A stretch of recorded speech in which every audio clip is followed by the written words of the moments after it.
국가의 산업 경제가 급속히 성장을 하면 여러 가지 부작용이 생기는 것입니다. 애로 부문이 생기는 것입니다. 즉 우리나라에도 지금 그러한 현상이 나타나고 있는 것입니다.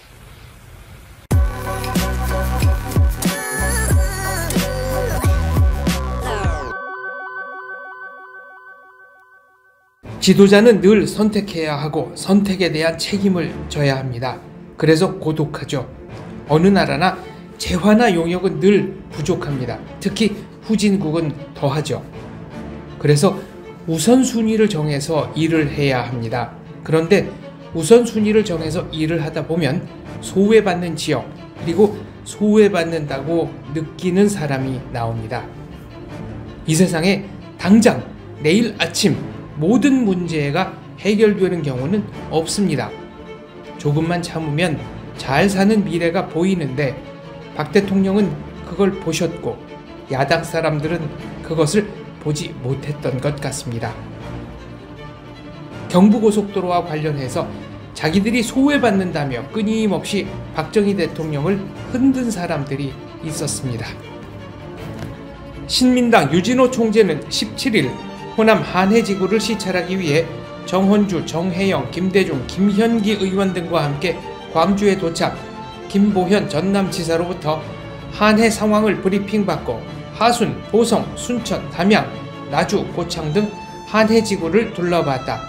그는 수자원 관리를 위한 근본적인 방안을 강조하면서 전남 한해 대책을 항구적으로 세우기 위해 69년도 예산에 충분한 재원을 반영해야 한다고 주장하고 경부고속도로 예산을 한해 대책비로 전용하라고 요구했다. 1968년 8월 17일 동아일보. 가장 근본적인 한해 대책은 나라를 잘 살게 만드는 것입니다. 굶는 사람을 없애는 것입니다. 박 대통령이 보기에 60년대 후반 한국 경제는 후진국형 농업국으로부터 벗어나 중진국형 공업국으로 가는 길에 접어들고 있었습니다. 1968년 2월 1일 경부고속도로 기공식 행사에서 박 대통령은 이렇게 말합니다. 지난 수년 동안 우리나라의 산업과 경제는 급속한 성장을 가져왔습니다.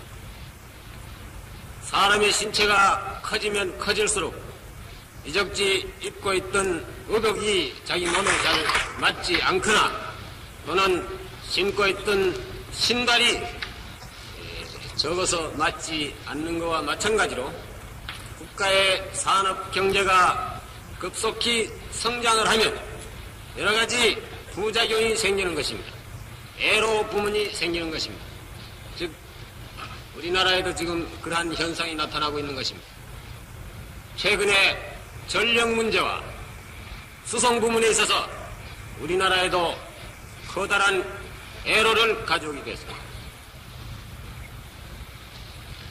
과거에는 이만하면 쓰고 남을 것이다 했는 부문이 부족을 가져온다든지 이만하면 충분할 것이다 했는 것이 그거 가지고는 도저히 수요를 충족할 수 없는 그러한 부문이 나타난다 이겁니다.